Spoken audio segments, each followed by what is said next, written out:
tune sound familiar? You've heard it before. About 100 episodes ago. Coming at you from a subterranean studio in Birmingham, Alabama. This is Music Student 101. I am your announcer, Mike Cunliffe. And now, your hosts, Jeremy Burns and Matthew Scott Phillips.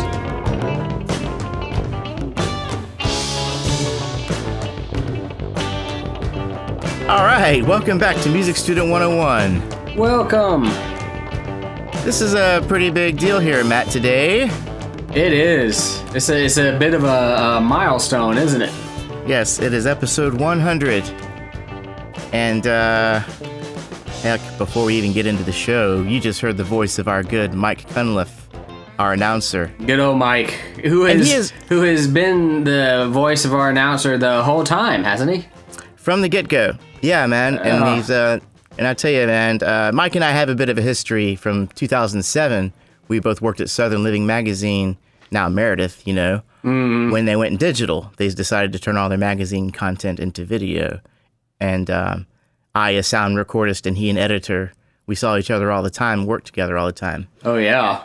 I worked on a great little short film of his called It Is What It Is. Y'all should check it out. It's a great little romantic comedy, and it's on Amazon Prime.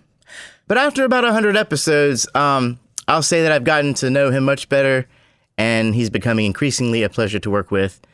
And he's also given a lot of great input and helped me develop some really fun characters and helped me to fine-tune some of my own intro copy on many occasions. So, oh, excellent. Here's to you, Mike C. Thank you so much, Mike.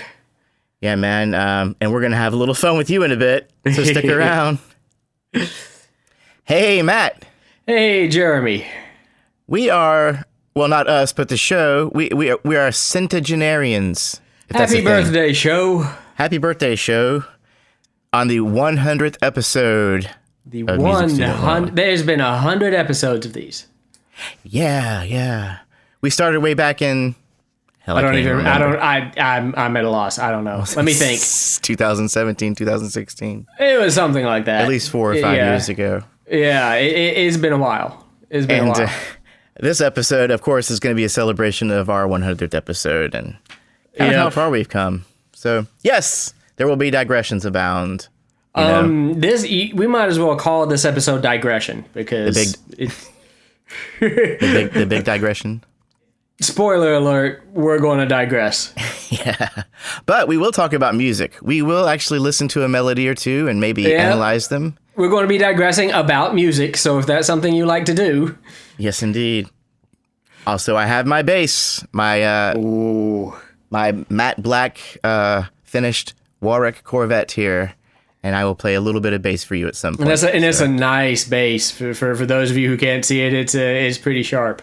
It's my favorite bass in the planet. Yeah. It's kind of your go-to bass, isn't it, for gigs and stuff? I've become... You get a bit of a connection with your instruments after you play them for so long. Oh, gosh, yeah. Oh, yeah. I feel like all of my instruments have a personality of their own. Yeah. Certainly all the basses I've ever owned have had their own little personality. And really any of my guitars and, you know, my violins and, you know, they've all had their own little personalities that's part of who they are. Or maybe I'm just crazy or, you know, who knows, but... Well, if you're crazy, that makes two of us, and surely some listeners out there are equally crazy in that regard. Probably. Let us know. Write us in. Make us feel better about ourselves that we're not so crazy. Make us feel better that we're at least not alone in our insanity, because, you know. Well, hey, let's go ahead and talk a little bit of music. Going ahead and since this intro music is fresh on our brain. Yes.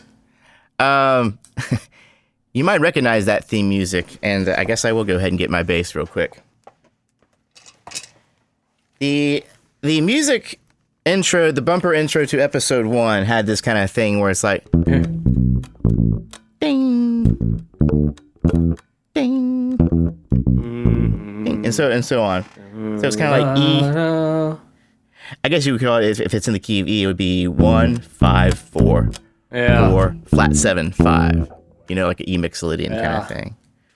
But for this episode, well, I put a little, just like the show, as we get older, we get more, complex and more gritty. So I for this bass line, I made it more complex and put a little bit of fuzz on it, and made some octaves. So now we're doing.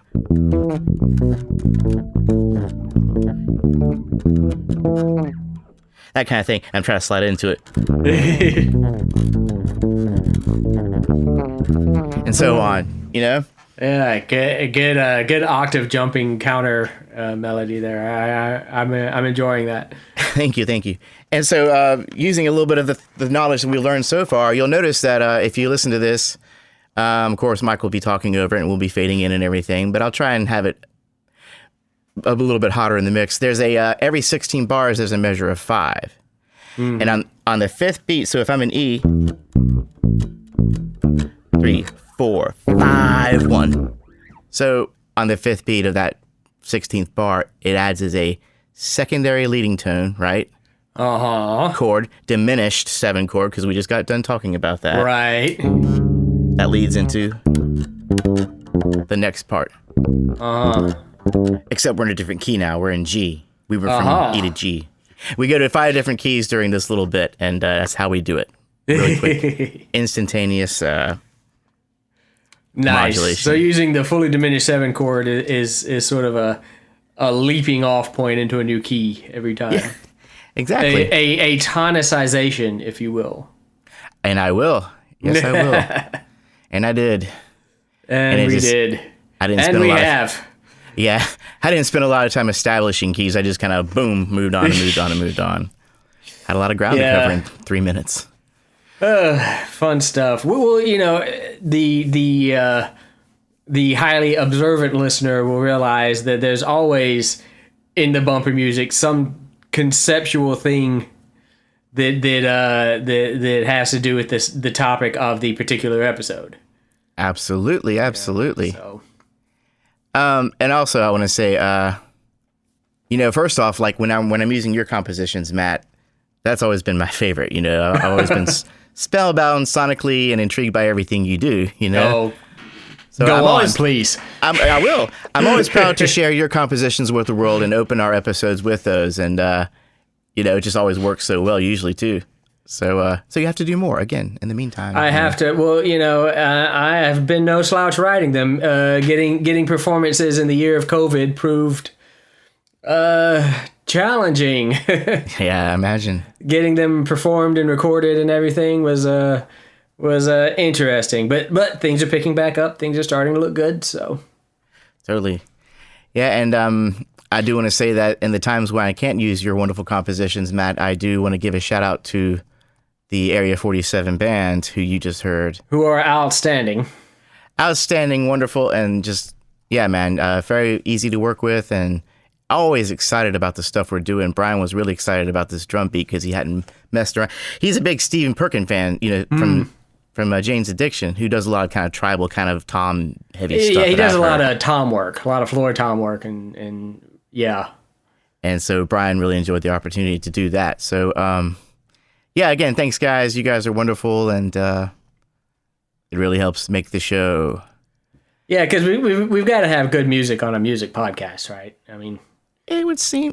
And, I feel like podcasts that have the same intro every time around, well, I guess you kind of get that hook stuck in your head. Maybe it's useful for that. That's why they do it. It's kind of a constant branding. So, we are terrible at marketing. Yeah, I know. We are more creative than we are savvy marketing.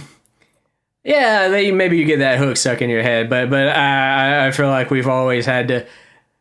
There's been a certain obligation for us to have interesting music for our bumper music. So and Jeremy and the Area 47 band have always come through for us, and that's great. It's nice to never know what to expect, and it's because I mean, you can't have a music theory podcast that has lame music for the bumper music. That just wouldn't do. It would just be lame. It would just be lame, So thanks again to Brian Malloy on the drums and Jerry, I called him Jerry Chapman, on the guitar. Thank you all so much. All right, hey, so Matt, let's we're going to talk about you for a little bit. How about that? Let's talk about you because that's like my least favorite subject. I know. So we'll get it over with early, right? You mentioned that you were working on a composition just yesterday, weren't you? Probably. Which one was I mentioning? Oh, I believe you had a commission. I think someone was. Oh, right. Yeah. So for soprano, mezzo soprano, and that's it. It's a soprano, mezzo soprano duo. And I'm composing something for them with what we in the composition will call fixed media, so an audio file. That will probably be various nature sounds and things that will be playing while they sing, and yeah, so it's something I'm working on, which is going to be fun. You know, I've got some other irons in the fire too. I've got viola music that's coming out soon. I've got guitar and flute music. You know, yeah, a lot of these things that are starting to open back up now that, you know, sort of society is getting back on, because, you know, there's definitely a gap year in my musical output as a composer, not because I wasn't writing, but just because it was so hard to get this stuff performed. Yeah, it's impossible. Even I would go so far as to say is to get this stuff performed, unless, you know. It's like cooking a meal and knowing you won't be able to eat it. Yeah, or watching somebody cook a meal on Zoom or I don't know. Well, we've done plenty of that. Aren't we? Well, you know, hey, go ahead and brag a little bit. We got up and running in 10 minutes today with the Zoom and the recording and everything, which is like a Music Student 101 record. Yeah, and well placed, because I think, if memory serves, we talked about this, and this marks the final time that we will be doing this remote, right? I think episode 101 would be a good time to get back into the studio. That is our distinct hope. Is the next time we'll be in the studio. So that's kind of special in that way. It'll be great to have you down here again, Matt. It'll be great to be down there again. Oh, I can't wait to see the new changes. Oh yeah, I can't wait. Yeah, it's been modified since I've been down there. But anyway, let's continuing, Matt. You got some cool things coming up, but I also want to talk about, like, what's it been like for you this whole experience of being on Music Student 101. I mean, you've transcended your classroom environment and you bring your knowledge to the world stage, and to get the level of feedback that we have. I mean, how does that feel? What's it been like? Hugely gratifying. I'm not gonna lie. It's been. We've talked about this before, and we've mentioned it on the show a couple of times. But when we first started, you know, the idea wasn't necessarily to just have a music theory podcast, right? We wanted to have a podcast that helped people studying music, like largely college students studying music, right? And it absolutely morphed beyond that. Yeah. You know, I'll be perfectly honest. When we first started doing some of the theory episodes, those were my favorite for sure. But I was bracing for the music theory episodes to be the least popular thing we did. Yeah, me too. Right? Because back in the beginning, especially, you know, we were doing music theory episodes, but then we would have guests come by and talk about their instruments, and we would talk about instrument care and MIDI and stuff like that, and there was just this big smorgasbord, an even bigger smorgasbord than there is now. And I was really braced for the music theory to be just the least popular ones. Those would be the ones nobody cared about. It's like, I don't want to learn all that stuff, and I don't have to tell our faithful listeners that the opposite is what happened. Right. If anything, I think we get more flack for not doing enough theory these days. Indeed, yeah. And so you know, that's been extremely gratifying to get in touch with and to realize that there's so many people out there that wanted to know more about theory, and that were really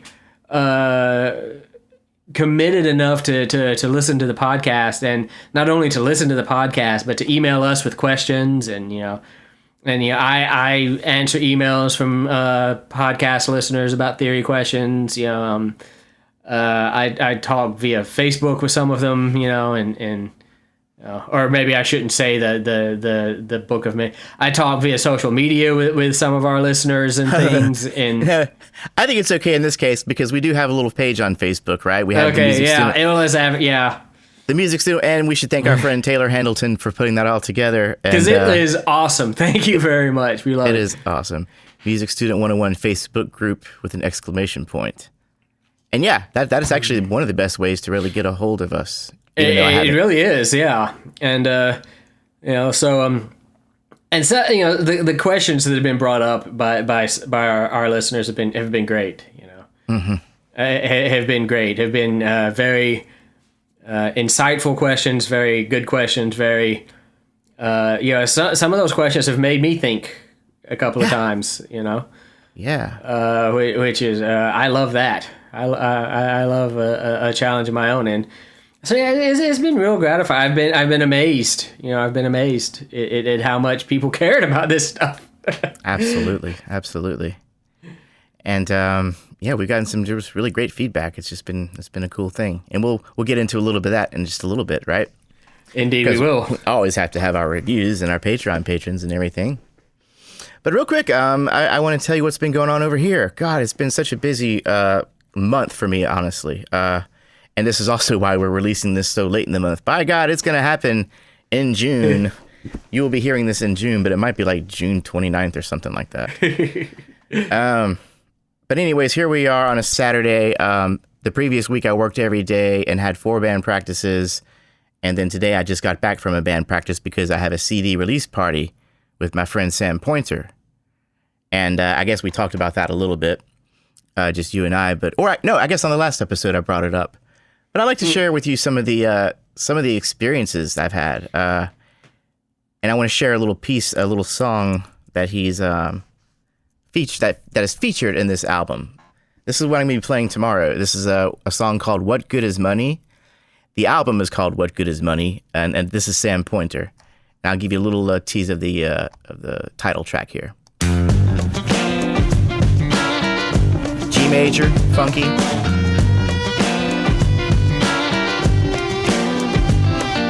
I got a nickel if you got a dime. We can get together and have a good time. Get out your money, spread it around. What good is money if you don't lay it down? What good is money? What good is money if you don't lay it down? What good is money? What good is money if you don't lay it down? Rich man worry about income tax. So much money that he can't relax. Me, I worry when I'm in the black. It burns a hole in my pocket. I got a nickel if you got a dime. We can get together and What you just heard was, key of G major. This is the first one that really just kind of. There's a song before this was really good, but this one I heard this and I was like, oh yeah, I got to get in on this. It's just I heard this, I was like, boom, ch, ba boom, boom, ch, boom, ch, ba boom. I was like, oh yeah, I can do that, no problem. Yeah, yeah. But then later on in the song, he has this cool riff. And it's a lot of cool other little things that I had to learn, But right, yeah. What you just heard was kind of cool. He's vamping in G, kind of G major. And then for the verse, boom, he's in A, but it's an A major, right? So key of G major, we go to A major. Normally A minor is 2 in G, but this is A major, so it's actually 5 of 5, which does go to 5, which is D. Yeah. And then back to G. So there's a cool little thing going on there. And so anyways, I'm going to go ahead and fast forward to the reprise is actually, this song is reprised at the very end of the album. There's a solo he takes. And I've been kind of charged with taking a solo. Oh, no. Which I'm not a soloist, but Matt, I think I might actually be kind of a soloist right now. Oh my gosh. Because he showed me some cool tips and I found a lot of cool tricks. Let me show you what he does real quick. I'm going to fast forward here.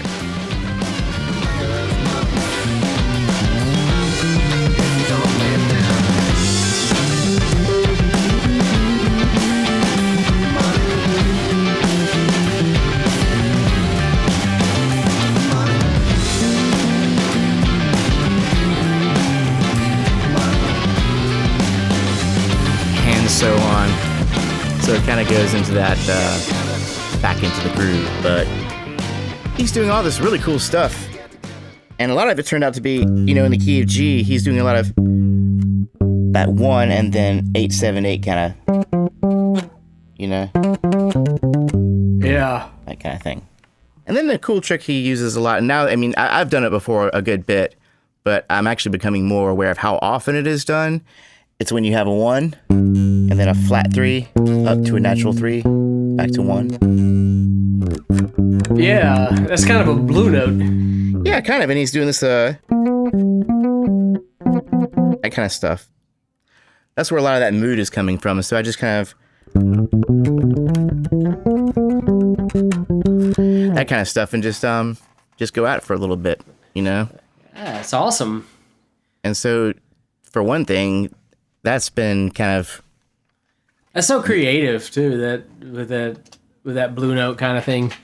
And, Yes. and I heard a lot of heard a lot of what we'd call them double stops on the violin, a little 2-string playing, Yeah. kind of thing. Yeah. Parallel interval kind of stuff going on in that. So, yeah. So, that's just been a good experience, and actually, this is going to be kind of a cliffhanger because we're going to split up the recording of this episode into two different days because time was crazy for me and schedule was crazy for me. And then yesterday when we planned on doing that, my wife blew a tire and I spent a lot of time in the hot sun dealing with the tire. But today, we're going to get through this, and then by the end of this episode, which we're going to record tomorrow evening, will be after I have played the CD release party. So for the cliffhanger, our listeners don't have to wait for a whole new episode. They just got to hang out to the end of this episode to find out how it went. Won't that be fun? Through the magic of editing, maybe they'll never know, where the break is. But Through the magic of editing. So that is my work with Sam, and I'm really happy about that. And, again, it's really, I think I've stepped up my musicianship just working with him and the musicians he's brought along. That's Dave Bark on the drums and Derek Nolan on the keys. Really talented, really great guys. So we're going to see how this goes. I'm kind of excited. I'm kind of nervous, but I'm very excited. I'm looking forward to it myself. We'll see what happens. Yeah, man. And also, Taylor Prop, we talked about me taking my master classes from him. That's going to be coming up in July. So we're excited about that. Hopefully things will slow down for me a little bit and we can get back to this. Yeah, Taylor's such an awesome guy, and man, is he a good bassist. Isn't he, though? And then also Jasper Cole, my Irish band, a little update about that. We are finally getting back up and running after a year and a half of doing nothing. That was the first St. Patrick's Day in 20 years that I didn't take the stage, the COVID. Oh, man. So we're all excited about that. We have a new change of lineup.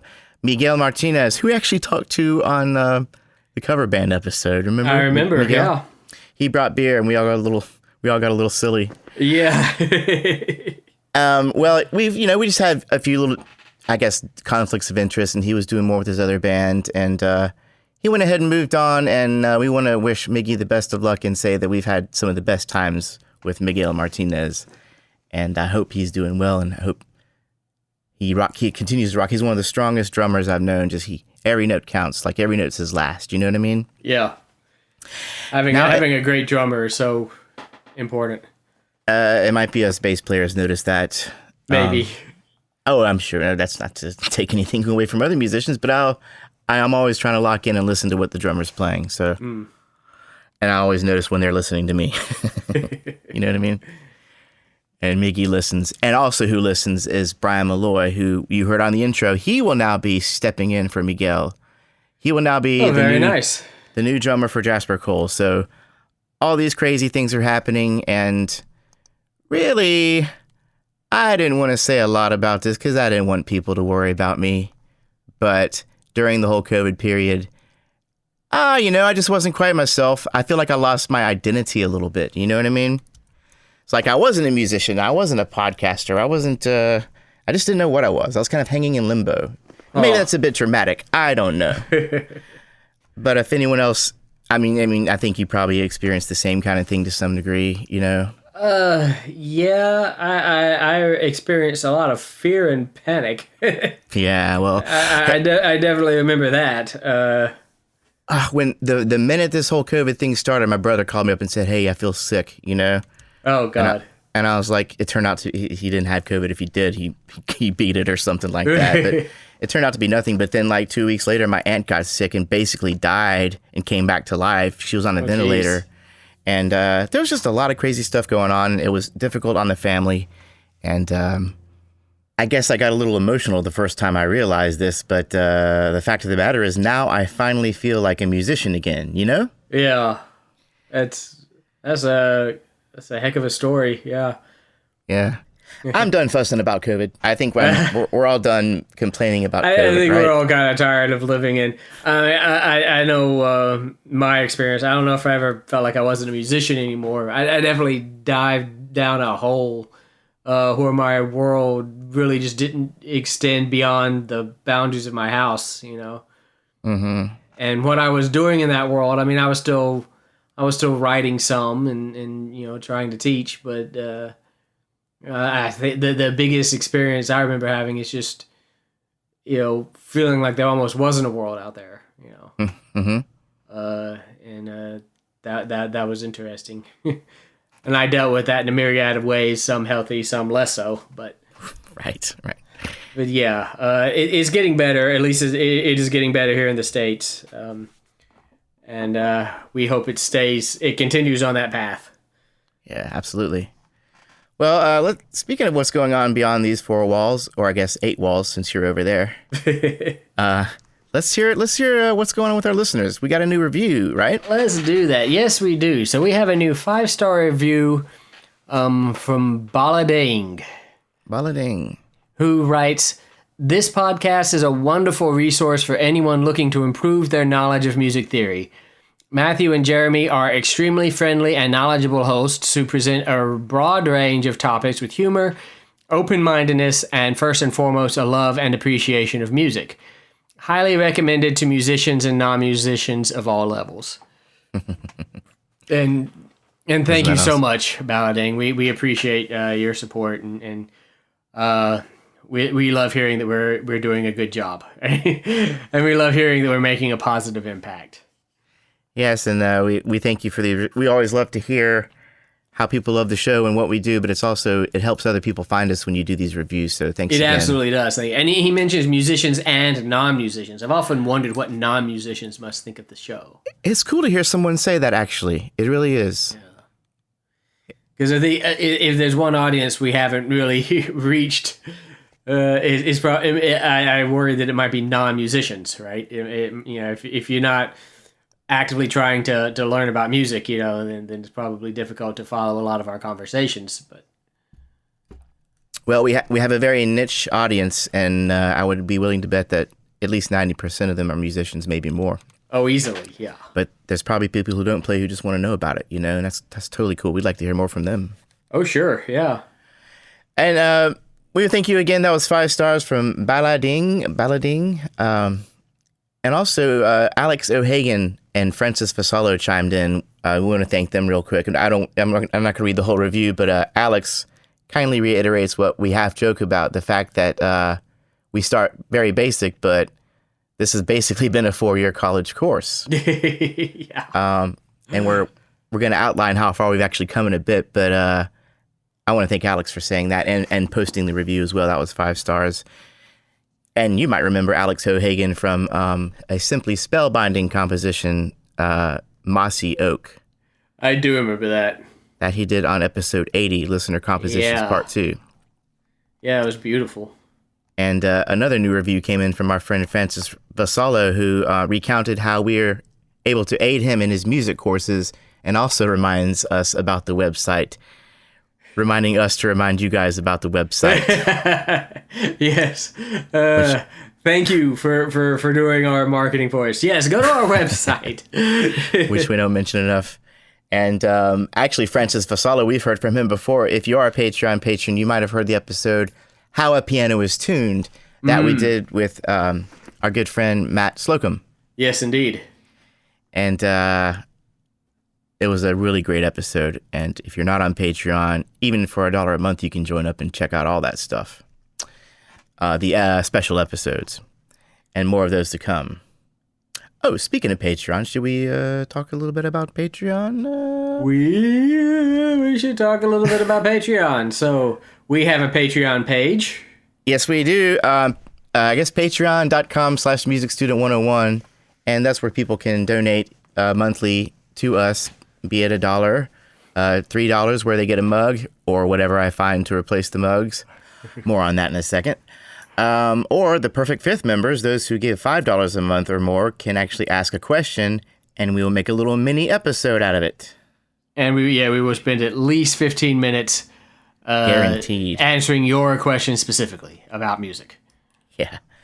Now, and then back to the mugs real quick. Yeah, I ran into another problem. I had a couple I was going to ship overseas, and now there's a new thing called the VATS tax, which I need to figure out and work through when it comes to shipping overseas. But anyone who has been on the Patreon site and gave us a certain amount will get what is coming to them, what they deserve, be it a mug, an episode, or just a shout out or a hello, you know? Yeah. Just be you patient. You gotta remember, we figured we'd have like maybe 3 Patreon patrons. We did. It is a bit overwhelming, but it's worth it. You know what I mean? I'm just not terribly on top of some of these things. Well, it's just been extremely gratifying how willing people have been to help us out and help us keep this podcast going, and that's exactly what you're doing. Yeah. And another thing I want to say, a fun fact about Patreon, those little special episodes, rarely if ever have we used our announcer, Mike Cunliffe. But we have used his super cool and talented wife, Sarah James, for voiceover talent on some of those episodes. Oh, yeah.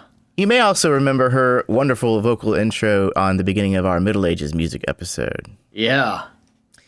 And Very nice. And now we've also used Jerry Chapman, our guitar player. We've used Brian Malloy. He did a fantastic death growl on the episode we did about the vocal death growl.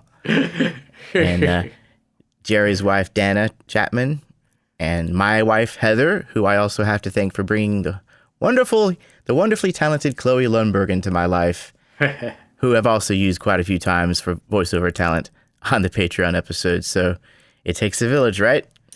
It really does. It really does. We don't just do this podcast, just us. And speaking of the village, let's go ahead and thank a Patreon patron. We have a new Patreon patron. First off, I want to give a shout out to our Patreon patron, Bruce Foreman. Bruce is from the real Birmingham. His joking words, he jokes, but it's true, right? Birmingham. Yes. As opposed to Birmingham. Before there was Birmingham, Alabama, there was Birmingham, England. Birmingham, from where Black Sabbath hailed, I believe, and so many other great things. Is that right? I didn't know that. Also, Birmingham, Alabama is one of the few places where they have the 3 main ingredients to make iron ore, all within a certain radius. Oh, yes, you know? that's our thing. And the steel, Birmingham, England was for the steel industry, I guess, known for that, and thusly is that how we got named after Birmingham, England? If that's not right, let's have a historian set me straight. But I've heard it many times here in Birmingham, Alabama. Yeah. Anyway, stuff. we digress. We do. What does Bruce have to say? Bruce says, I am currently a PhD student in musicology at the Royal Birmingham Conservatoire in England, parentheses, England, lest we be confused. Doing research on the music of French composer Oliver Messiaen, who has had a couple of mentions on your show for his personal modes and for synesthesia. The latter is actually a bit more complicated than many people think. He denied having neurological synesthesia, although he certainly did have very strong associations between sound complexes and color complexes. So synesthesia, for those who may be wondering, is the neurological conditioning of having of associating sound with color. So certain sounds will trigger a certain color to sort of flash in front of your eyes or in your brain. Whether you physically think you're seeing that color is like a manifestation, I'm not sure, but they're strongly associated in your brain. And anyway, he continues. I am starting this PhD study having done my undergraduate degree in a subject other than music. So I've really found your podcast useful in covering material that I have previously only been self-taught. And I've particularly appreciated the permission you guys give to find some of this stuff difficult. Oh, yeah. I mean, it's hard. It is hard, definitely. I spend quite a lot of my time at the moment trying to transcribe recordings of improvisations that Messiaen made at the organ. Oh, my gosh, dude. Which is well beyond the laboratory-like setting that you guys tend to teach in. Yeah, no kidding. That is real. He is transcribing Messiaen improvisations. Yeah, that is real world stuff, buddy. Yeah, no. I hope you're getting a lot of good PhD credit for that because anyway, I don't think anyone will cavil at the suggestion that task is hard. Well, I certainly won't. Bruce, we give you permission to say that is difficult. I can't believe you're doing that. That's crazy. Being passingly familiar with Messiaen's improvisations, wow. But yeah, kudos to you. That's awesome. I would love to see your transcriptions when you're done with them. Yeah, just throwing that out there. I really want to see these. Oh, and also he continues saying, as an organist myself, I also enjoyed the encomium to the organ at the beginning of the last episode, which was a little while ago. Apart from being an organist, my musical tastes are fairly all-encompassing. I used to be a cellist as well, but I let that get a little rusty recently. I did like a few weeks ago when your cello was heard on the show, talking about my cello on the strings episode, I guess. Yeah. And he says, keep up your valuable work on the podcast and know that it is appreciated. So that's great. Again, Thank you Bruce. so much, Bruce. Now, let us move on. We have one more Patreon patron. So we have Karen Swanson from San Jose, California. Yeah. And Karen says, I'm a musician with degrees in both piano performance and composition, who also studied violin up until graduate school. Oh, wow. Yeah. I'm an independent teacher with students of various ages, abilities, and goals, and am addicted to music pedagogy. You sort of have to become a little... Yeah, you have to be. You become addicted to pedagogy, whether you want to or not. I endeavor to present students with an understanding of theory that complements written materials typically included in their overall curriculum. The more often theoretical concepts can be taught inside students' individual repertoire and original compositions where they become real, the more impactful those concepts are. The practical application of music theory cannot be overstated. Therefore, if I'm agile enough to constantly facilitate connections between the theory brain, aural perception, and how a particular score represents those things, the more likely students are to excel, succeed, and ultimately love and experience music on a deep level. Successful, educated, curious, and passionate musicians are, I think, worth every teacher's commitment to their own ongoing education. Thank you, Jeremy and Matt, for providing such an engaging and comprehensive online resource for those of us striving to be our best and in turn give our best to developing musicians. With gratitude for your wonderful work, Karen. Thank you, Karen, for those wonderful words and for wonderful commentary on the philosophy of music teaching. That's some insightful stuff. Absolutely. I mean, really, I guess maybe I underestimated the level of thought or consideration some teachers put into this. Oh, yeah. Well, for what it's worth, I agree with everything she said. Yeah, right. My idea of where music theory fits into your overall music education is that music theory and ear training and then playing your instrument and knowing the history of your instrument, it's all sort of, I tend to think of them as facets on the same sides of the same cube or facets on the same gemstone. You're always looking at the same object. You're just looking at it from a different angle when you look at it from music theory or from the history or how is it played on an instrument or it is really inseparable from learning music theory. Far too often, especially I think in higher academic levels, there's a tendency to put theory over in a box where it's like, okay, theory is this thing over here that you go take a couple of classes in, taught by some, weird nerdy person who just really, really likes it. And then, you go on and that doesn't have any bearing on the rest of your musical life. And nothing can be further from the truth. Mm-hmm. Right. And people who understand how music theory interrelates to playing an instrument, interrelates to good ear training, like Karin is saying, these are the people who are going to understand music on a very deep level, and also ultimately love and feel passionate about their music on a very deep level. We'll truly and we'll truly be able to produce music on a very deep level. Absolutely. Yeah. Oh, Karin also had another quote in another email that I think is just great, and I want to share it with you. You ready? Yes. Karin says, "I shall put my passion as such. If a radiologist read my x-rays, and actually did recently as I broke my wrist, a bleeping disaster for a pianist. Sorry to hear that. Yeah. A short dialogue would ensue. This is the doctor, I guess. We see the fracture. We also need to inform you of a curious unidentified substance covering all of your insides, your whole bones, to which I would reply, yes, it is music." She's been diagnosed with music. It's an incurable disease. Incurable. Oh, so thanks again, Karin, also a Patreon patron, and thank you everybody for writing in and your engagement. And we just love it. We love you guys, and we love your stories. Indeed. Okay, so I promised music talk, didn't I, Matt? You did indeed. So I'm going to kind of embarrass the hell out of myself here. Are you ready? Yeah. Okay, it's story time.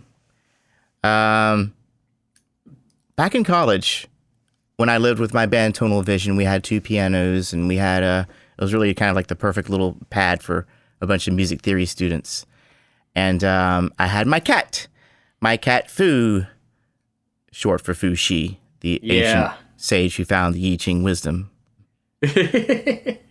So I was just kind of sitting there working, doing some homework, and then all of a sudden I got this ringing in my ear, and I don't know, that's like one of the signs of hear loss. They say that when you get a pitch, you hear a pitch. Tinnitus, yeah. It's the swan song of whatever frequency you're hearing. It's about to die out. And or I could have just played a show the night before and my ears were ringing. But either way, oh no, way higher than that, way higher. Yeah, it was probably a few octaves higher than that. Oh, man. Ringing out, because otherwise I wouldn't be able to hear it right now. But I had to transpose that down a bit. Here. So, but in order to do that, before I found it on the piano, I had to whistle it. I had to whistle in my head, whistle what I was hearing in my head, right? Right, yeah. Which did turn out to be that A note. And when I was whistling that note, my cat Fu came running into the room and jumped right up on the piano and just kind of got in my face, And I was like, hey, back up, buddy, there. And then I whistled again, and the Fu was for some reason just so trying to get into my mouth to find where that note was coming from. I'd never seen an animal respond like that, to anything like that. And it got me thinking, of course, my little college brain was like, whoa, talking to my animal with music. But that really kind of got me thinking about how animals respond to music. And, I ended up, I don't know if you remember, but my senior piece was actually a video that I cut together with a day in the life of Fu, my cat. I do remember that. Along with the music. He had some real low-end frequencies when Fu was purring. Oh, wow. You do remember that. I do remember that, yeah. Yeah, man, I had to generate some of those sounds. But anyways, so I guess all that to say, ever since then, anytime I had a pet, I wrote a song for it. You know what I mean? Yeah. And they're always pretty simple. And I guess the embarrassment part is where I guess I'm going to share some of these with you guys. And maybe we can break them down a little bit. After poor Fu passed away, I ended up with another cat, Wu. And the Wu song was, get down. Little Wu, I love you. You're my dumpster monkey. Stinky poo through and through. You're my dumpster monkey. That's the Woo song. Nice. D, key of D, with the movement to 5, back to 1. Woo was a rescue cat, and Woo was found in a dumpster, okay? So I never let him live that down, and I joke about it all the time. Now, of course, little Woo is no longer with us, but when Heather moved in, she brought 2 animals, Uncle Biscuits, who is actually a little female kitty, and the song for Biscuit was, we'll do it in G. Biscuit. Okay. My name is Biscuit. Would you like a Triscuit? I'll take an egg and whisk it and make you lunch. Brunch. It should have been brunch. Do, do, re, mi, do, do, re, mi, do. Ti, ti, do. Yes. So that was Biscuit. Biscuit in G, I guess. And then finally, I have something slightly more complex for our Alaskan Malamute named Juno, who has no business in Birmingham, Alabama. That dog is meant for a very cold land, but also a rescue dog, Juno. And Juno always used to be really, really just a really crazy wild dog, jump all over the place. But now she's getting older and more chill. And when I sit down and pet her, I have a little thing that I kind of sing to her. And it goes like, Isa Juno, she's a good girl. For some reason, I turned into Borat at the end of that. But that is a D minor 7. So it's 1, 3, 7, 5, D minor 7. Yeah. Then I move it up to F major 7. So 2 really kind of cool chords that go together. But they're always really simple melodies, and I kind of do it thinking that maybe the pet will recognize the melody when they're doing good. Now, Juno has the word no in her name, so it's unfortunate that she hears the word no as often as she does. Juno, you know? So right. We got to accent the Jew and downplay the no. But yeah, I always thought that was a fun kind of thing to do, and I wonder if other people do that. Matt? I don't know. It's a great little abject lesson, a great little mini lesson in melody writing. You know, I mean, the first one had a half cadence and then a perfect authentic cadence, I think. Yeah, right. Yeah. Yeah. Yeah, right. Yeah. And then the second one is an arpeggiation, a prolongation of a tonic function, right? Do,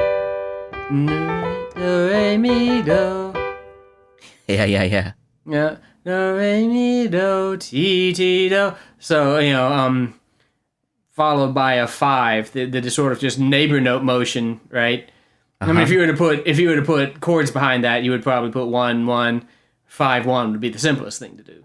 Absolutely. Yeah, and so you're talking about a tonic prolongation with just a briefest neighbor motion to the dominant. Yeah. Yeah. No, I wouldn't do that to my pet. I would not do a deceptive cadence. It's got to be authentic. Well, yeah, I mean, you go do, re, mi, do a couple of times, so you could do 1 and then down to 6, maybe. Uh-huh.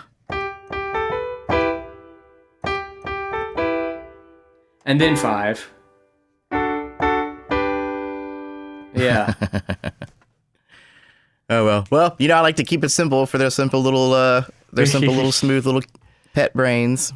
Yeah. So, but, and then the last one is an arpeggiated chord, you know, I mean, so, you know, harmony and melody are not two different things, right? Yeah. I think all of those very simple melodies are great ways to illustrate that. You know? Yeah. And hopefully, I do know that when I sing that and or whistle it or play it on the piano, Juno does notice. You know what I mean? Yeah, sure. As opposed to be playing Pink Floyd or something like that. You know? Yeah. So simple as those little melodies may be, they're actually great illustrations of a few fundamental truths. One is that the relationship between 1 and 5 cannot be overstated.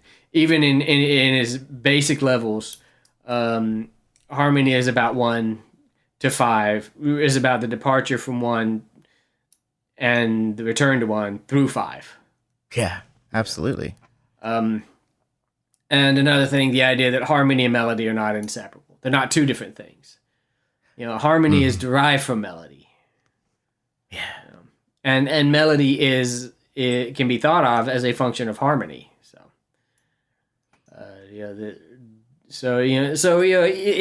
It's funny how even as with something as seemingly uncomplicated as those little pet melodies, you can derive from them some relatively profound insights on the way music works. And not to mention, it is composing, even not on a very basic level. I don't know if I could have actually sang a minor 7 that arpeggiation until I actually wrote, until I actually wrote the song. Now that my point being, I guess when I did these pet compositions, they really just came from my heart. I just kind of came up with them on the fly. But when you compose something, you're usually kind of thinking about the theory behind it, and then you're familiar with it, so you kind of know the ear training or the scales involved. So it helps me, if I have like an interval that I'm having a problem with or a chord, I'll compose something with it, right? Right. Yeah. Well, then you're working with it, so you're gaining a familiarity.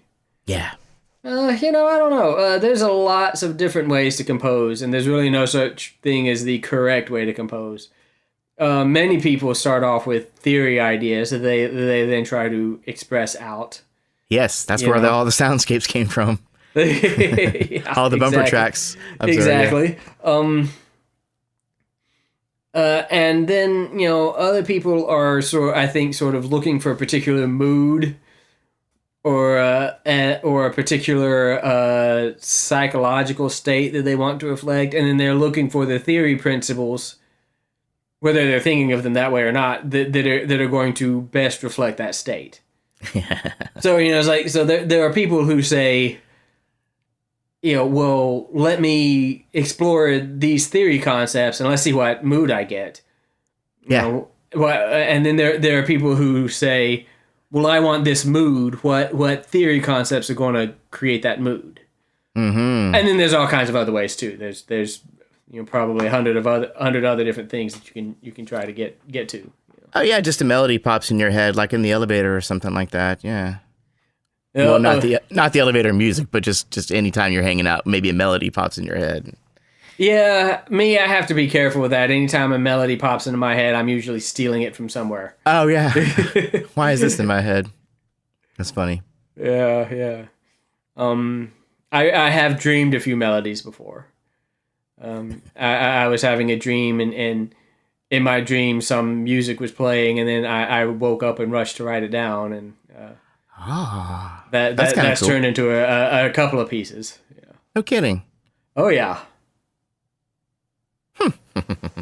My fourth string quartet, the first movement, that main melody, that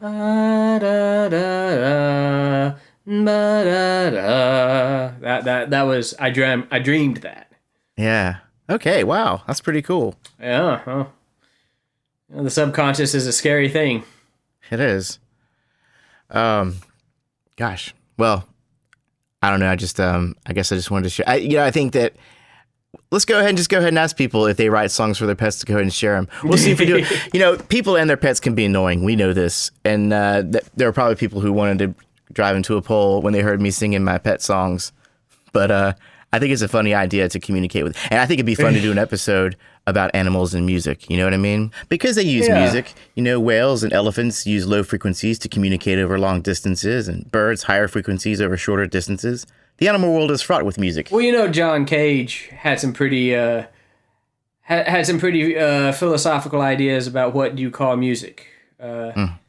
He didn't really believe that we had the right to say anything was not music. You know, that any sound was really music. You know, the trying to say, well, I composed this music was a way of trying to impart your will onto a universe, right? I see. But the music existed whether you did that or not, right? You know, I mean, this is why, you know, his most famous piece, 4 minutes 33 seconds, which is, you know, 4 minutes and 33 seconds of silence. Exactly. Right? Yeah. The idea behind that piece is not nearly as pretentious as people think. You know, the idea was, you know, it was premiered in this hall that had these windows that opened up to the outside, and all the windows were opened up. And it was a wooded area outside the concert hall. They're in the woods. And so you sat there and you heard all the sounds around you, and that was supposed to be the piece of music. Oh, okay. That helps. Yeah. Woods, being in the woods. I mean, I was thinking maybe they just did it at some really quiet concert hall where it's already sound treated and just nothing but people's watches ticking and their bellies gurgling and well, you know, John like Cage would have accepted that as a valid iteration of that piece, I think. He would have called it music. Yeah, again, you know, he said that everything is every sound is really music, and you know, that piece was an attempt to remove his ego entirely from you know the music. You know, he controlled absolutely nothing of what went on. You know, I mean, and you may have had birds chirping and the wind rustling and all this great stuff, or you might have heard nothing. You know, or you might have heard someone sneeze or something. You know. He had no control at all. Save money in writing save some paper. Yeah. Writing it down. There's that, yeah. It probably didn't take a long time to compose. Boom, I got it. I got it, yeah. But I will say this, it probably took some serious nerves of steel to actually premiere. Yeah, totally. You know. Because you're going to face some criticism for that. Yeah, absolutely. Well, let's move on, shall we? Okay. We a while ago, another thing I'd like to talk about today is a little while ago we did an episode on some apps, some modern day music aids that one can access from their phone or tablet or or desktop or whatever. Indeed. And go back and listen to that. Most of the apps that we talked about on that episode are still out, you know? Are still available, though maybe one or two of them have changed names and graphics and branding and stuff like that. But have you, Matt, run across any cool new aids that we can share with our students? Have I run across any new aids over the past year? I don't know. I honestly don't remember if we talked about musictheory.net. I think we might have briefly, yeah. Well, let me just reiterate that this thing is really pretty freaking awesome. You can design your own exercise, and they have theory exercises, basic theory exercises. They have basic ear training exercises. And this thing is just absolutely awesome. You can construct your exercise, and then you can build your own test basically. And complete it yourself and get graded on it.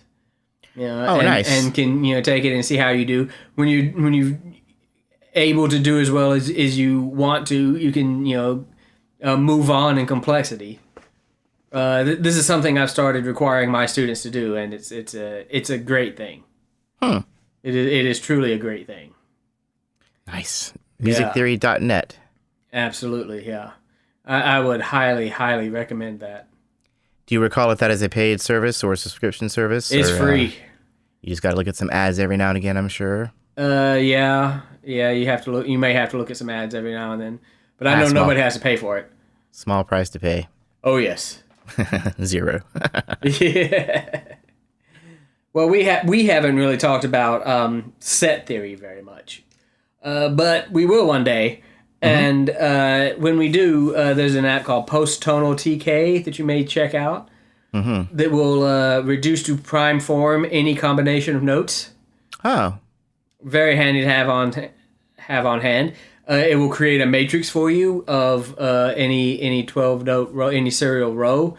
Serialism is another thing that we haven't talked about yet, but we might someday. Yes. So if you're into the really, really advanced theory stuff, post-tonal TK is definitely worth checking out. Very nice. Yeah. What about you? Gotten anything new that you're playing with? I think I mentioned a while ago that, and I think I mentioned both of these at some point, but I've been using them more lately. Musician with a Y-O-U. Yeah. And I use it for piano. So I've been trying to get more to where I can actually read piano music. Now, if I sit here, I can do the left hand and then I can do the right hand, but I want to be able to do both.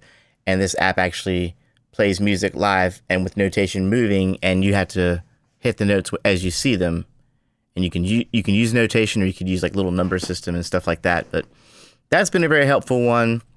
I talked about EarCat, and let me see if I can actually do this. I feel like I tried to do an example and just failed miserably last time. But this is called EarCat Pro, I think. And I'll go ahead and open up the app. Kind of starts off, got this little cat on a tree. Little jazz. Kind of meowish fiddle tunes. Anyways, I'll go ahead and go into the exercise. So it's kind of set up in stages, obviously, and you're trying to find melodies. So for this one, for example, I'll just push on this first one. Okay, let's see here. I'm going to try and test myself. Level 2. There's several levels. I just click on the little cat, and then it shows me 7 notes.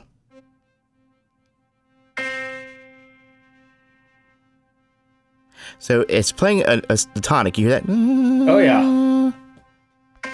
So that's the one, right? Ooh, to me that sounds like maybe a perfect... I'm sorry. Ooh, see, I already screwed up because I wasn't paying attention. And the cat screeches at you. That's awesome. That was a major 6, I do believe. I pushed the major 6. I think it was actually a... There it goes. It purred. It was actually leading tone. That's a major 7, yeah. Uh-huh. But anyways, it plays this little drone note. It plays the note while you have the tonic going. So to me, that's very useful. Yeah. As opposed to just bouncing around and being like, oh crap, where do I go next? So you always have that tonic that it's playing for you. The cat purrs when you get it right. The cat screams when you get it wrong. So that is, I love that. I really love that. That is fun. I tell my students all the time to try to learn to keep tonic in the back of your head. Yes. And so you learn not just, the distance of the intervals. I mean, it's really easy to say, okay, a minor second is the theme from Jaws, and a perfect fifth is the theme from Star Wars and all that stuff. But much more difficult is learning those things in relation to tonic. Yeah. But that's how our brains work. When we hear these notes and these intervals in the context of actual tonal music, we're hearing them in a relationship to tonic. Mm-hmm. Right. So I love that. I love that. Yeah. Yeah. It's just really cool. And I love that I can just sit there in my own leisure, or however you want to say it, and just do that, Yeah. Man. If I rode a bus, I would be doing that on the bus. I'm going to download that. You call that EarCat? Yeah. And by the way, you just heard level 2. It gets up to, and I've actually made it up to like 9 or 10 where they have 3 octaves, Yeah. And then melodies. They actually do melodies that you have to learn. So it's just a great little resource, and fun and cute and endearing and engaging. Yeah. So there's a light version and a $5 version. Exactly. I just went ahead and splurged on the $5 version. Yeah. And it was worth it. The light version, I think, coughed up $5 for. Yeah. God, that's like a pint of craft beer. You know what I mean? Which would be gone in probably 10 minutes. Right. Exactly. And completely useless beyond that point. Okay, so anyways, another app I have found that I want to share is called Tabs, just simply Tabs, as in tablature. And now that I've been playing in more and more cover bands, or bands that are covering more stuff, I found it to be a great resource. It's one of the many apps out there that do that. Of course, you can transpose in any key, and I think there's a gaming element to it that I have not really dug into yet. But that's a great little app for people who need to look up music and learn things and And transpose it's called them manually. tabs. Tabs, yep. Simple as that. Nice. And then finally, I have one more that kind of blew my mind. Well, it's very simple technology that's been out for a long time, but it was cool to see it in action. You know, I had been using this for tempo. I had been using this app called Tap the Beat. So if someone's playing a song or wants to record something, I'll say just play it like you want to record it. And then I get my phone, tap, tap, tap, tap, tap on the phone screen as if kind of keep beat with them. You got it. I hear your cat over there. I did get it. I did. This is just the best thing ever. Isn't it great? Yeah, now you just get to see the cartoon. You get to see the little art. It's very artistic. All right. Well, I'm podcasting right now, so I guess I'll play with that later. But okay. But back to tempo. Right. We digress. Sorry. No worries. This is called Live BPM, and I learned this from our drum player, the cover band I play in, Jenny's Mixtape. Our drum player, Jim Bullock, has this app that it just listens to what we're doing. You don't have to tap anything. This thing just listens, or you can hold it up to a song, and it just listens, and somehow it just analyzes the strong and weak beats and tells you exactly what tempo they're in, without the human error of me tapping on my phone. You know what I mean? Right. Yeah. So That's amazing. That's pretty useful. Tap the beat. No, I'm sorry. Yeah. Live BPM is the name of that one. Live BPM. That's what I'll be using instead of Tap the Beat. Sorry, Tap the Beat. Hey, none of these people are offering us any money or endorsements or anything They like are that. not. And you know what? If they wanted to, we'd be happy to sing their praises. But Yeah. but they're not, so we aren't. Yeah. Give us free stuff. If we like it, we'll sing its praises. That's how that works. if we like it, we're pretty positive people. We tend to like stuff more than we dislike it. But Oh yeah. Usually, if I just can't stand something, I just don't say anything. right, exactly. Southern politeness, and it's much more. If we don't like it, we just won't say anything. Unless it's infringing with my personal level of comfort. You know what I mean? Right. Someone starts licking my face out of nowhere, I'm gonna say, "Hey, cut it out." But anyway, Would you say, "Hey, cut it out," or would you be like, "Oh, could you not do that?" Because that's kind of, you know. Well, it depends on who's. It depends on who's looking at it. No, it doesn't. It doesn't. I'd probably just, push them away. Okay, we digress. Well, I mean, we're just talking about, random things, I guess. Random stuff. This is not unlike a conversation that Jeremy and I normally have when we're not podcasting, actually. Yeah, this is just like sitting around. Yeah. Talking about music apps and what would you do if someone was licking your face and, Who would have thought? Yeah.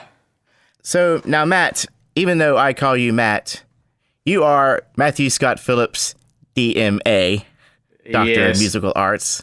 Uh-huh. So you teach these courses, and the theory classes that we've been giving have been very much.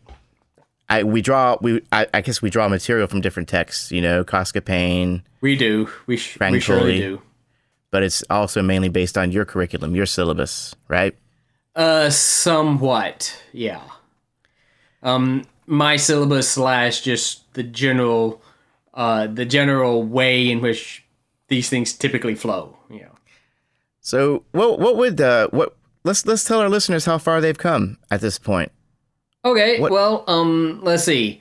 The first course in any theory curriculum is for the people who don't already know the basics of music, and that's usually called fundamentals.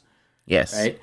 And fundamentals course is typically going to take you in from learning the notes and how to read music into what the major and minor scales are. And then study the different intervals, and then what a chord is and how to construct basic triads and basic 7 chords. Yeah. And an ambitious one might go beyond that, but and that would bring us first 10 episodes or so of the podcast, right? Mm-hmm. Absolutely. And then you graduate from fundamentals into your first legitimate music theory course, which I like to review fundamentals, just because everybody benefits. Absolutely. right? And then we would continue as the course went on. We would continue with triads, continue with some seventh chords, right? Continue with diatonic chords in the major and minor keys, right? So the things where the in a major key, the one chord is major and the 2 is minor and the 3 is minor and the 4 and 5 are major, etc., etc. I forget what episode we're at this point, but it's in there. We've definitely talked about that, right? Definitely 1 through 30 is all this Theory 1 stuff. Yes, yeah. So between episodes 1 and 30 is all this Theory 1 stuff.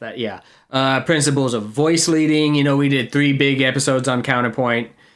The Circle of Fifths, which was a big episode, a big Barnstormer Watershed episode, right? Was that Theory 1 or is that Theory 2, Circle of Fifths? It depends on a lot of things. Mm-hmm. The syllabus I'm looking at right now, we talk about the Circle of Fifths in Theory 1, towards the end of Theory 1. All right, rock on. Yeah. This is a very important thing. And then we talk about the 2 chord and the 6 chord, and the 3 and 7 chord, 4 chord. Just talk about different chords and the different sort of functions, be that function tonic, dominant, or predominant, right? And we talked about the theory of all those things and ear training for all those things as well. Yeah, and we're doing ear training for all of these as a theory.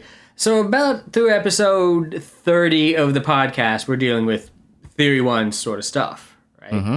Right at the end of Theory 1, if we're lucky and we get that far, triads in second inversion, right? Mm-hmm.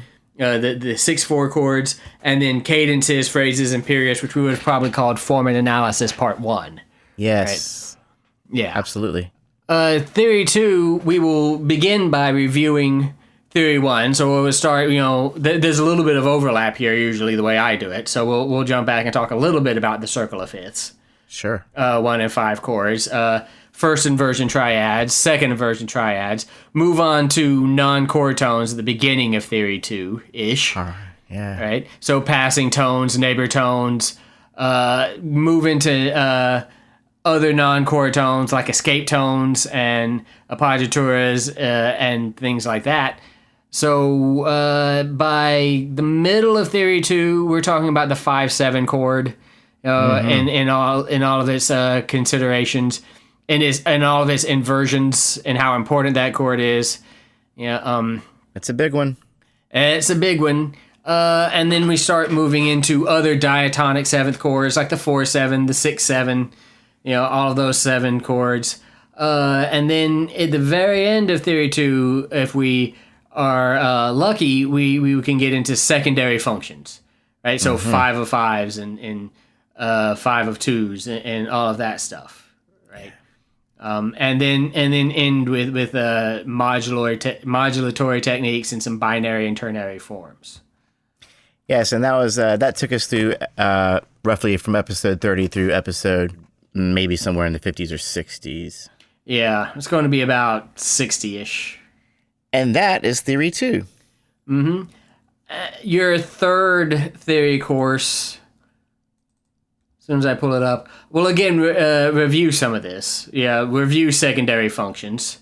Mm-hmm. Review common chord modulations, and then move on to some other modulatory techniques. Mm-hmm. Right? We'll start getting into mode mixture, aka the borrowed 4 chord and all of that stuff. Yeah. We'll then start talking about our chromatic chords, the Neapolitan chord, the augmented 6th chord, augmented 6 chords in different inversions, and different nationalities, right? The Italian, the German, the French, things like that. So yeah, by Theory 3, the doorways to chromaticism have been opened. Absolutely. Or should I say the doorways have been opened through chromaticism. The doorways through chromaticism. And then Theory 4, we are discussing the common tone diminished 7 chord, something we just recently talked about, right? Late 19th century tonal harmony, the idea of the simultaneity, the chain of diminished 7 chords, secondary leading tone chords, things like that, before we move on into the 20th century. Mm-hmm. Yeah. So we have at this point covered. There's some still things we could cover because it's not a 1-to-1. You know, we've got to make it. We've got to sort of fit it into podcast format, but we have more or less covered the basics of tonal harmony as an incoming college music student would cover them. Mm-hmm. All the way through Theory 4, which and then beyond that is just advanced theory and 20th century techniques and stuff like that. Yeah, right? we haven't talked a lot about 20th century yet. So at this point in the podcast, I would call us halfway through Music Theory 4. Yeah, and also during this time we covered several music history courses up until Middle Ages music, right? Right. We covered women in music up until the classical period. Right. And we had a nice little delve into the history of the blues, and Which there's nobody in academic music ever teaches you. Right? I had to do a lot of research say for that one. I shouldn't say nobody, of course. I mean, it can be taught, but it's not always part of the standard curriculum by any means. Yes, it is an underserved topic, considering how widespread it is and how much it's loved all over the world. Oh, sure. Oh, yeah. And also its cultural significance, you know? Yeah, absolutely. But there'll be more on that as well. So now that we've talked about how far we've come in terms of just the music theory knowledge, Western music theory. music theory knowledge, where do you think we can go from here? That is a very good question, and the answer is really going to depend on what people want to know about. You know, There's plenty of things we haven't talked about, and a lot of them are sort of more experimental concepts. Yes, ideas like polytonality, for example. Yeah. Or bichordality, playing two chords simultaneously, and what does that mean? You know, the idea of quartal and quintal harmonies. You know, of course, based on fourths or fifths rather than on thirds. Yeah. So stacking chords. Stacking Right, chords on quartal fourths. harmony. Yeah. So that's an interest. So there's a lot of things like that. There are a lot of theories that get into what is more philosophical and conceptual than what we've done up until this point. So most of what we've done up until this point, up until episode 100, falls squarely under the umbrella of tonal harmony practice. Mm-hmm. So, you know, there's this music that is in some key, major or minor, that is made up of chords based on thirds, you know, the D chord and the G major chord and, you know, the A diminished chord and all the other chords. And that these chords move one to the other in a certain way, and that's what we call tonal harmony, right? Tonal because you're eventually going to reach a tonic, and that's when the song is over, right? Yeah. So, within that sort of umbrella, there's not a lot of, let's say, controversy, right? Things just kind of are the way they are, and, you know, individual pieces of music you can interpret this way or that way, and you can sort of have debates on that. But as far as the actual rules of tonal harmony, the rules of counterpoint, there's not a lot of room for speculation. They're kind of just there, right? Yeah. That's what makes them easy. You can just teach this is the way it is, and then you know, right? Sure.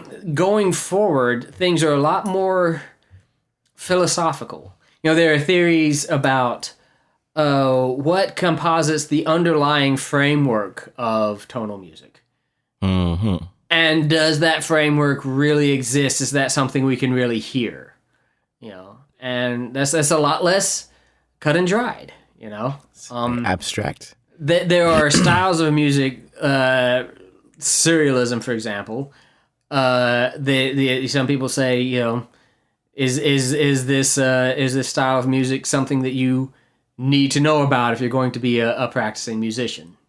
Right. You know, It's really more like an abstract painting. It's a lot more abstract. Yeah, it's a lot more abstract. There are theories that some people are going to think, okay, now that's just nuts. Mm-hmm. You know, the theory of a piece of music being the story of E flat. You know, and all the trials and tribulations E flat went through to become D natural or what? Yeah. I was gonna say I have my own trials and tribulations with the key of E flat. I don't know how that makes E flat feel. Right. I know how it makes me feel. So you get into a lot more of the philosophical, and do we get into those things? I'm game too. I want to kind of test the waters with our feedback from our listeners as to what they really like, and what they really want to hear. But yeah, that's kind of where we're going from now. We're going to move out of the practical and relatively easily explained into the higher concepts if we keep going. So. And we might still have another 10 or so episodes before we finally top off these textbooks. Oh sure. Oh yeah. We've still got to talk about a few things. The embellished dogmated sixth chord and things like that are going to be nice and fun theory topics. Nice and easy, like the embellished augmented sixth chord. Yeah, nice and easy. And at that point, we'll be back into the Jeremy torture because we'll be both backbeat down here. So I have to actually get my ears perked back up. That also tortures me because I got to figure out how to play that stuff. Oh, yeah. Okay, good. I'm not the only one. Not the only one being tortured. Misery loves company. It does. It does. It sounds like a ring of Dante's hell, where I'm being tortured by trying to play the piano, and you'd be trying to tortured by identifying the chords that I'm torturously playing. Yeah, the devil's involved either way. Pretty much, yeah. Hell's involved. So we're coming up to a closing point in this show. It's been fun. It has. I am now back from my show with Sam Pointer, the Sam Pointer CD release party, and magic of editing. I gotta say, man, it went magic of editing. It went really good, man. It went just as good, if not better than I expected. Long story short, we really worked hard. Me, Sam, Dave Bark, and Derek Nolan worked really hard and did a lot of practicing. And me and Sam did some of our own stuff where I learned a whole lot.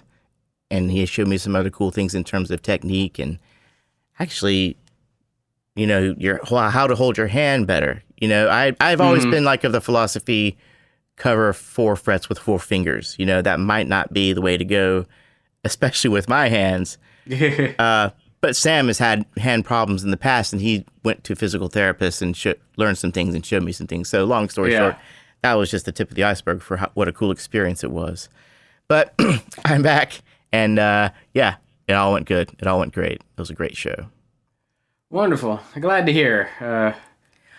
My parents showed up. Oh, it was good to see them. That's the first time. I love your parents. Rose and Mike. That's the first time they had seen me play music since the whole COVID thing from the past, year and a half. So they were happy, and I was happy they were happy. I remember your mom from the UAB days. Your mom is awesome. Yeah. Okay, I'll tell her you said that, Matt. You do. Okay. Tell her I said that. So, before we get out of here, I want to take us out with some outtakes, Matt. Good old outtakes, because we don't always get everything right the first time. I know some people are going to be amazed to learn that. No, and I think it's time to give our listeners an inside glimpse to the underbelly of the show. The things that end up on the editing room floor. Oh, let me just go ahead and apologize right now for everything you're about to hear me say. It fell to the floor the first time for a reason. Oh, Matt, I have a shred of decency. There's a few things you said that I left out. Good. But let's see here. Okay, so we recently, I want to start this off by saying that we recently had another review by a reviewer named Big.Pooh, P-O-O-H, as in Winnie the Pooh, I suppose. Okay. Who complimented us on the audio quality of the show. Oh, wow. Now that's all Jeremy. I don't do anything to help with. I do the recording and editing and whatever bit of compressions and. I mean, I have a tech degree. I could help. Hey, that's okay. All this stuff happens after you're done. I'm not gonna have you sit around after the recording and fool with all this stuff. Anyway, this means a lot to me as a producer, engineer. That it really does, and I want to thank them for that. But it's not always been as smooth sailing. It's we've had to address some background noise issues before. We've had to deal with some things. Even in my little perfect studio where not a lot of noise gets in, Matt, you like to chew vigorously on ice. And that's a great song. I really like that song. Yeah, me too. Mm-hmm. So you like that ice?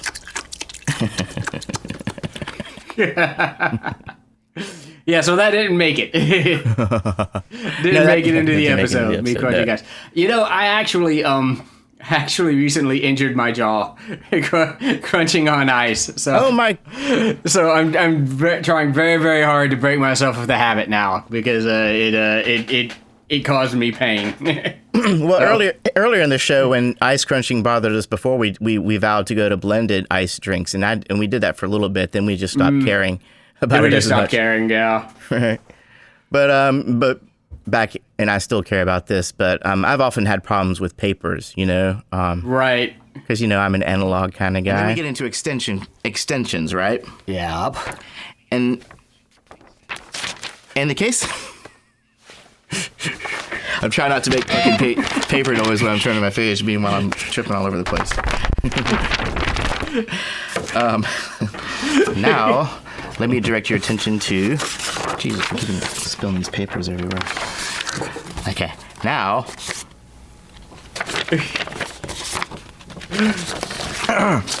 Now, let me direct your attention to Angel Band 3. How long? Pathetic. That was an extended paper mishap. It was gratuitous. There was no copying and pasting. That was just all me being disorganized as hell and making lots of noises. And then sometimes it's beyond our control, right? I mean, we've had chairs that made gassy noises. Double lines and the repeats. Right. Like we normally would for that first verse.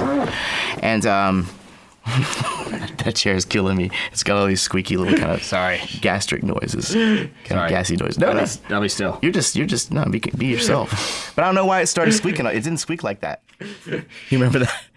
It was that piano bench, that Yamaha piano. It was the piano bench, yeah. I wonder if after a year and a half it'll still do that when you come back in, or if we need to do the towels again. Who knows? Seems like that thing eventually just got replaced, didn't it? I think so. We had chair. I mean, that was a chair that made gassy noises, and then sometimes we made our own gassy noises. It does the same thing for the other verses and choruses. It repeats. So once you know these two parts, you know the whole song. Okay. All right. Did you hear my stomach just then? Let's just say okay again then. Okay. Okay, so let's try and play it, shall we? I since learned to just eat something before each show. Yeah, I should follow that advice. Mm-hmm. And then sometimes, I tell you what, when you have a million things to do to shut everything down before you start a show, I turn off the fridge, I turn off the fans, I turn off the air conditioning. I mean, I do have a checklist, a mental checklist. I should probably have a physical one. And our phones are a part of that. But then sometimes we forget about that too, don't we, Matt? Where were we? Okay, yeah. Okay, so A minor 7 chord. Ooh, my apologies. What chord is that? Well, that's Mahler, so you tell me.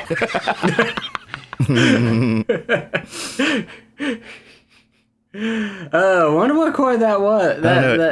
It sounded like it was close to what we were working in. That's why I asked. Sounded like it may have been like a major 7 chord or a minor 7 chord or some kind of weird 7 chord. I don't know.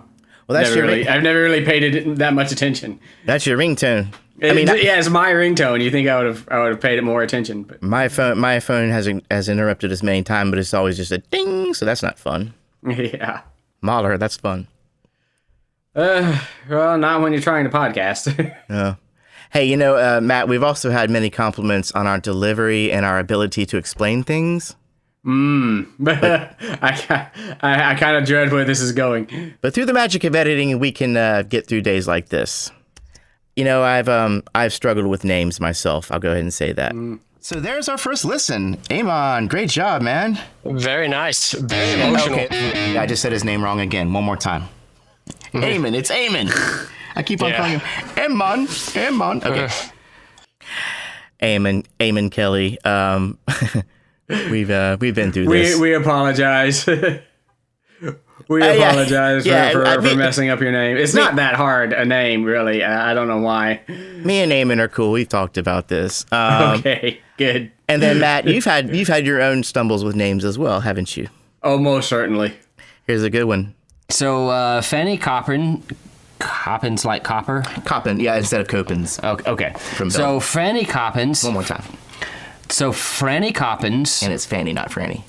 So Fanny Coppins from Brussels, Belgium, says, "I'm glad to be part of such a nice supportive. I'm glad to be nice. I love how you end it. I lost my ability to read momentarily, apparently. And you know, aside from names, just when it comes to trying to, you know, turn into words what's going on in our crazy brains, sometimes I have my misfires. Right, so before we get into chord charts, let's talk about some of our fellow people. Before we get into these chord charts, let's talk about some of our fellow musicians, shall we? Let's do that." Now, if we're looking at this on paper, the moment we'd probably notice the modulation. Modulation. The moment we would probably notice the... Okay, so if we're looking at this on paper, the moment we would notice the modulation would be where when it comes to smaller brass instruments, you want to rinse the lead pipe and tuning slides with a dish of soap with a bit of soap. He says that while financially music isn't doing much for him, creatively. He says that while financially music isn't doing much for him, creatively, it's feeding him big time, in his own words. Creatively. Yeah, Those are not his goddamn words. I'll read it one more time. He says that while financially music isn't doing much for him. So, not my shiniest hours. Yeah. Sometimes I just swear I just go into autopilot and something just. Well, you know, we've done this before where we've had huge weeks and doing all kinds of other things and just being able to put 2 or 3 hours together to put the podcast together. So it's been sometimes we're not in the best mental shape when we sit down to do this. Yes. And when you say we, that's all encompassing for sure, because here's a moment or two for you, my good man. You don't have as many. I didn't have as many to choose from, but here's some good ones. So we have this sort of pattern of wholes and halves where we go whole, whole, whole. Sorry, I did a whole twice. That's cool. One more time. So we have this particular pattern of half and whole steps in the C major scale where we go. Say that one more time. So we have this particular pattern of half steps and whole steps in the C major scale. Well, how about a quick recap before we get out of here? Quick recap. Is that what you think of the show, Matt? Well, maybe when I think of chromatic thirds. Possibly. Or music theory at this point. So quick recapitulation. Hey, there's a good solution. Just change the word a little bit. And then, you know, it's not just us. It's our good announcer, Mike C. We said we'd have some fun with him. Now, Mike has a script in front of him. I mean, we have notes, but this man has a script. Dig this. Given that entire textbooks are written... Again. Given that entire textbooks are written... Textbooks. Given that entire textbooks are... What the fuck, man? Given that entire textbooks... Why am I having trouble with it now? All right, here we go. Given that entire textbooks are written on this topic, there's still plenty more to say. Let me do that again. And of course he did it again because Mike is so professional. A consummate perfectionist. I tell you what, those are the kind of people I surround myself with. You know, like working with Brian and Jerry and Mike, it's like, if I don't get exactly what I want, I rarely have to ask for another take. They're always like, let me do a better one. You know what I mean? Right, yeah. So hats off to you, Mike. Even though we had a little fun at your expense. That was a good one. Oh, what else? Oh, Matt, we don't really sing any more than we have to on this show for a reason. For everyone's benefit. Yeah. But, sometimes we gotta to illustrate certain points. Oh, this isn't going to be good. But you often hear the fourth or fifth take as if it were the first, by the time our listeners hear it. We did a Patreon episode dedicated entirely to the analysis of the song Still Alive by Jonathan Colton for our good buddy Cody, the Codeman Gibson, a while back. Do you remember that, Matt? I do. It seems like if I got the melody right, I got the words wrong, or vice versa. Most times both. This was probably about the 7th or 8th take. And here's how that went. We do what we must because we can. For the good of all of us, except the ones who are dead. But there's no sense trying over every myth. So I was doing good that time. You were. I keep on saying there's no sense trying over every mistake. Okay. God, I was actually doing okay too. Kind of weak though. Kind of weak. One more good take. I'm not a vocalist. What do you want? I'm trying to educate with my crappy voice. We're doing it. We can teach pretty good with these instruments, but when it comes time to perform, we clam up. I wonder if that led to my profession at all. Okay, here we go. Okay, you ready? That was a while ago, Matt. But you think that did lead to your profession? I mean, Probably. It seemed like there were so many people better than me at actually playing stuff, Or singing? Definitely singing. Definitely. Pretty much any human is better than me at singing. You've probably sang the most on this show, Matt, because usually when you're sitting there at the piano and you're giving these ideas, you're the one kind of, so there's a lot of singing of yours. So I just do a quick little medley together. Some of the highlights. No. If you don't mind. Bum ba da ba da da da da da, and then he has a but da da da da da. Hold on, it has da da da da da da da da da da da da da da da da da Do re mi re do ti do mi so mi do ti do re ti do la so do mi re do. Yeah. That's an REM song. The world is collapsing around my head.